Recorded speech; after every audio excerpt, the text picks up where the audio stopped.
आदाब सभी लोगों का न्यूज नेशन स्पोर्ट्स के एक और लाइव सेशन में। मैं हूं श्रद्धा पांडे, है मेरे साथ अंकिता। और रोमांचक मुकाबला खत्म हो चुका है। India A versus India D के बीच में एक बहुत ही इंटरेस्टिंग मैच चल रहा था जो कि खत्म हो चुका है। इंडिया ए ने मुकाबला 186 रन से जीत लिया है। वहीं इंडिया बी और इंडिया सी की बात करें तो वहां पर मुकाबला ड्रॉ की स्थिति में आ गया, यानी मुकाबला ड्रॉ हो गया है। आज हमने देखा, कल भी हमने देखा था अंकिता की बड़े बड़े शतक लगे थे, चाहे वो अभिमन्यु ईश्वरन हो, चाहे वो तिलक वर्मा हो। और आज भी हमने देखा कि रिकी भुई के बल्ले से एक बढ़िया शतकीय पारी आई। तो इस दलीप ट्रॉफी में हमने बहुत कुछ देखा है। शतक वीर हमने देखे हैं, जैसे कि ईशान किशन हो गए, रिकी हो गए, तिलक वर्मा हो गए, अभिमन्यु ईश्वरन हो गए।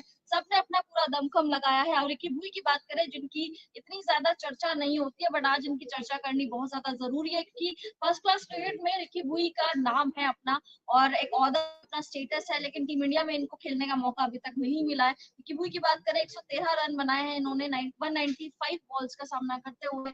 57.95 का इनका स्ट्राइक रेट रहा है। चौथा इन्होंने चौके मारे हैं, चौथा इन्होंने चौके मारे हैं। और जबरदस्त तरीके से इन्होंने छक्के की भी बरसात करी है। तीन इन्होंने छक्के जड़े हैं, तीन इन्होंने छक्के जड़े। अभिमन्यु ईश्वरन की बात करें तो अभिमन्यु ईश्वरन ने कल के मैच में शतक लगाया था और शतक वीर ये बने थे अभिमन्यु ईश्वरन। 143 रन इन्होंने बनाए थे 262 बॉल्स का सामना करते हुए। 54.58 का इनका स्ट्राइक रेट रहा था।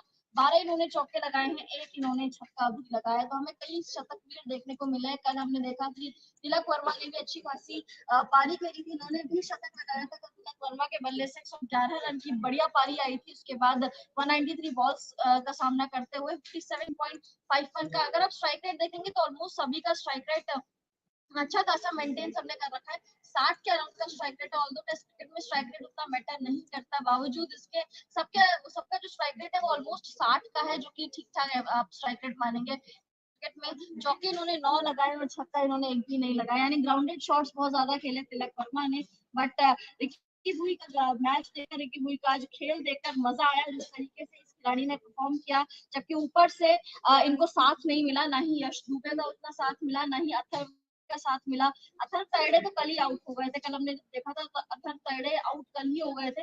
आईपीएल 2024 में भी अथर तैड़े ने उतना कुछ परफॉर्म नहीं करा। पंजाब की तरफ से खेलते हैं, वहां पर भी उतना कुछ इम्प्रेस नहीं कर पाए और यहाँ पर भी उतना कुछ इम्प्रेस नहीं करा। श्रेयस अय्यर 41 रन इन्होंने बनाए और इन्होंने भी बहुत ज्यादा डिसअपॉइंट किया है। श्रेयस अय्यर का इस पूरे अभी दलीप ट्रॉफी में सिर्फ एक ही अर्धशतक है और श्रेयस अय्यर क्यों अपनी जगह नहीं बना पा रहे समझ नहीं आ रहा है। बार बार एक ही गलती क्या हो पाएगी। बिल्कुल क्या होगा मुझे पता था कि 105 पे 3 विकेट गिरे थे। बहुत स्कोर बढ़ाने के चक्कर में पड़ गया है। मतलब आप अगर रेड बॉल क्रिकेट खेल रहे हैं तो आप किसी फॉर्मेट में खेलिए। जब टी20 की बात आएगी तब भी आपको बल्ला नहीं चलता, जब ओडीआई की बात आ रही तब भी बल्ला नहीं चलता। तो आप अगर टेस्ट मैच खेल रहे हैं, अगर आप रेड बॉल क्रिकेट खेल रहे हैं तो आप उसी फॉर्मेट में खेलिए और अच्छे से खेलिए। आपने छोटी पारी थी लेकिन अच्छी पारी थी, इसको और बड़ा तब्दील कर सकते थे। क्योंकि इंडिया डी की बात करें तो पहला मैच भी हारी थी इंडिया सी से, और देखिए अब दूसरे राउंड में भी इसे हार का सामना करना पड़ा। बड़ी हार है, अब यहाँ पर बड़े प्लेयर्स हैं तो बड़ी हार इसलिए हो जाती है कि श्रेयस अय्यर का कमबैक, अब देखिए ईशान किशन ने तो कमबैक कर लिया। कहा यह जा रहा श्रद्धा की बांग्लादेश जो सीरीज होगी वहां पर शायद ऋषभ पंत को आराम दिया जाए और वहां पर ईशान किशन को हाँ बिल्कुल वहां पर मौका दिया जाए। लेकिन श्रेयस अय्यर अब देखिए यहाँ पर, क्योंकि आपके पास तिलक वर्मा भी है, आप नंबर 4 पर खेलने के लिए नंबर 4 की बात करें तो रियान पराग, नंबर 5-6 की बात करें वहां पर एडजस्ट हो जाएंगे, तो फिर आपकी जगह कहाँ बन पाएगी। और अब तो पाकिस्तान से भी आवाजें आने लगी। बासित अली ने कहा, जो पूर्व खिलाड़ी है पाकिस्तान के, उन्होंने कहा कि वो भूख जो है वो रेड बॉल की वो खत्म हो गई है श्रेयस अय्यर की जहन से, और कहीं ना कहीं वो बाउंड्रीज पे ज्यादा जाने लगे। अब आप देखिए आज भी 8 चौके के बल्ले से आए, इतना ज्यादा आपको एग्रेशन होगी क्रिकेट नहीं खेल पाएंगे आप। अगर टेस्ट मैच खेल रहे तो आपको पेशेंस लेवल बहुत ज्यादा जरूरी है। साथ ही साथ बात करें श्रेयस अय्यर की, तो श्रेयस अय्यर का नाम टीम इंडिया आई थिंक अभी पहले स्क्वाड में भी तो नहीं है, लेकिन दूसरे स्क्वाड में भी होना थोड़ा मुश्किल हो जाएगा। क्योंकि जिस तरीके से इनकी बल्लेबाजी देखने को मिल रही है, 41 रन की पारी खेली 55 बॉल पे, 74 से ज्यादा का स्ट्राइक रेट था, 8 चौके इनके बल्ले से देखने को मिले। लेकिन ये टीम जो है वो हार गई, बड़ी हार थी। और टीम ए की बात करें तो मयंक अग्रवाल ने अच्छी कप्तानी की। दूसरे राउंड की बात करें, इसके अलावा बात करें तिलक वर्मा की, तो तिलक वर्मा ने आपने देखा था कि कल अच्छी बल्लेबाजी की, 111 रन की पारी खेली। और शायद तिलक वर्सेस यहाँ पर ईशान हो रहा है, ईशान ने भी 111 रन की पारी सेकंड इनिंग में। तो अच्छी बात है कि युवा बल्लेबाज जो है वो अपने आप को ग्रूम कर रहे हैं और अच्छी बल्लेबाजी कर रहे हैं। साथ ही साथ बात करें यहाँ पर अंशुल की, तो देखिए अंशुल की बात करें तो इन्होंने अगर बात करें टोटल विकेट्स की तो उनके 8 विकेट हो गए। ये कल फर्स्ट इनिंग की बात थी। तो इनके टोटल 8 विकेट हो गए और अंशु जो है वो मुंबई इंडियंस का हिस्सा भी है। मुंबई की तरफ से ये खेलते भी हैं आईपीएल में। तो अच्छी बात है कि अभी से जो युवा खिलाड़ी अच्छा प्रदर्शन करेंगे तो डेफिनेटली आगे के लिए उनके लिए अच्छा होगा। साथ ही साथ बात करें यहाँ पर अभिमन्यु ईश्वरन की, तो अभिमन्यु जैसे आपने कहा कि फर्स्ट क्लास क्रिकेट में तो नाम रहा है, लेकिन जब टीम इंडिया की बात आती है तो आपके पास ओपनर्स बहुत सारे हो जाते हैं, तो कहीं ना कहीं इनका नाम छूट जाता है। तो अभिमन्यु ने भी अच्छी नॉक खेली, 143 की पारी खेली, 12 चौके और 1 छक्के इनके बल्ले से देखने को मिले। 54 से ज्यादा का स्ट्राइक रेट। श्रद्धा, क्या इस मैच को लेकर आप क्या मतलब आपकी क्या सोच है, क्योंकि टेस्ट मैच भी होना है, सेकंड स्क्वाड का अभी अनाउंसमेंट भी नहीं हुआ है, तो आपके हिसाब से क्या लगता है कि क्या पार्टनरशिप में कुछ चेंजेस होंगे, क्या सेकंड मैच में कुछ ऐसा होगा कि किसी आराम दिया जाएगा? क्योंकि पहले मैच में हमने देखा है कि जो दलीप ट्रॉफी भी हुई वहां पर भी न ही जायसवाल का बल्ला बोला था, न ही यहाँ पर गिल का बल्ला बोला था। तो आपके हिसाब से लग रहा है कि सेकंड टेस्ट मैच के लिए कुछ हेर फेर हो सकता है?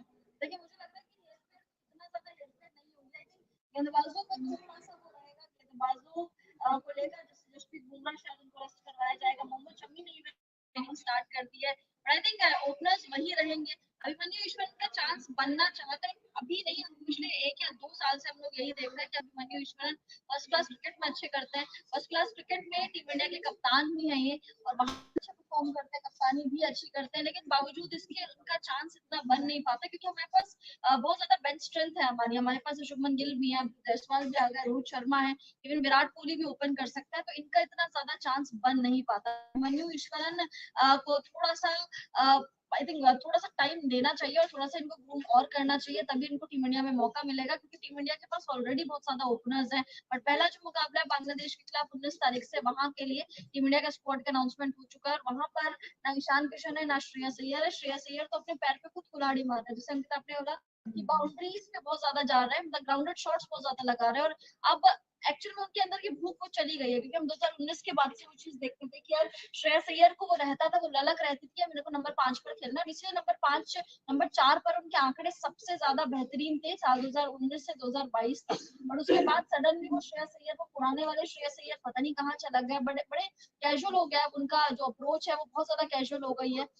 उनके अंदर की जो भूख है वो एक्चुअल मर गई है। अगर हम व्हाइट बॉल फॉर्मेट की बात करें, वहां पर नो डाउट फिर भी ठीक ठाक है, क्योंकि हमने टी20 वर्ल्ड कप में देखा था अभी परफॉर्म किया था, उसके बाद ओडिया वर्ल्ड कप में हमने देखा था लगभग 500 के अराउंड उन्होंने रन्स बनाए थे पूरे ओडिया वर्ल्ड कप 2023 में। तो फॉर्मेट में फिर भी ठीक ठाक कर रहे हैं, लेकिन रेड बॉल फॉर्मेट में बिल्कुल ही उनका डब्बा गुल हो चुका है, और वो सुधरने का नाम भी नहीं ले रहे। आप सोचिए, अब इस दलीप ट्रॉफी में सिर्फ एक उनका अर्धशतक है। इवन हम लोग कह रहे थे कि ईशान किशन और श्रेयस अय्यर दोनों को सेंट्रल कॉन्ट्रैक्ट से बाहर निकाल दिया है, अब शायद चीजें कुछ बदलेंगी इनके लिए। ईशान ने वापसी कर ली, पहले बीबीटी में शतक लगाया एमपी के खिलाफ, उसके बाद अभी शतक लगाया दलीप ट्रॉफी में, लेकिन श्रेयस अय्यर वहीं के वहीं है। तो आई थिंक श्रेयस अय्यर को समझना पड़ेगा कि भाई अगर अपनी जगह बनानी है तो फिर से वो डेडिकेशन लानी ही पड़ेगी। साथ साथ तिलक वर्मा की तारीफ करनी पड़ेगी, बहुत टाइम से इसके टीम इंडिया में मौका नहीं मिला, और इतना अच्छा पैच भी नहीं चल रहा है, क्योंकि मुंबई इंडियंस के अभी हमने आईपीएल 2024 में देखा था, अच्छे रन बनाए थे, स्कोर किए थे, लेकिन इस तरीके से हाइप नहीं नजर आई। क्योंकि पिछले साल हमने देखा था कि तिलक वर्मा की बड़ी हाइप थी कि यार आईपीएल में अच्छा परफॉर्म किया, उसके बाद इनको टीम इंडिया में मौका मिला, बट उस तरीके से नहीं प्रदर्शन कर पाए थे इस बार भी। इस बार उतनी हाइप भी नहीं थी, क्योंकि हमने एक बार एक मैच में भी देखा था कि यार हार्दिक पांड्या और इनका कंपैरिजन ज्यादा करा जा रहा था, तिलक वर्मा और हार्दिक पांड्या का नंबर 4 के लिए, बिल्कुल। बट अब इस बार वो हाइप चली गई है, तो आई थिंक काफी ज्यादा दावेदार हो गए नंबर 4 नंबर 5 के लिए। अगर श्रेयस अय्यर को अपनी जगह बनानी है तो थोड़ा सा हटके करना पड़ेगा, इतना भी हटके नहीं कि आप बिल्कुल ही हट जाओ, और जैसे कि आप लीग से ही बाहर हो गए, आपका नाम ही कोई नहीं कोई सजेस्ट ही नहीं कर रहा है आपका नाम, कि आप जिस तरीके से प्रदर्शन करके दिखा रहे हो। और दोनों तीनों या चारों पारियों में आप सोचिए कि एक ही तरीके की चीजें, एक ही तरीके की गलती, क्यों आपको बाउंड्रीज पे जाना है? आप थोड़ा संभल के खेल लीजिए, नंबर 4 नंबर 5 पर अगर आप आ रहे हैं थोड़ा सा संभल के खेल लीजिए।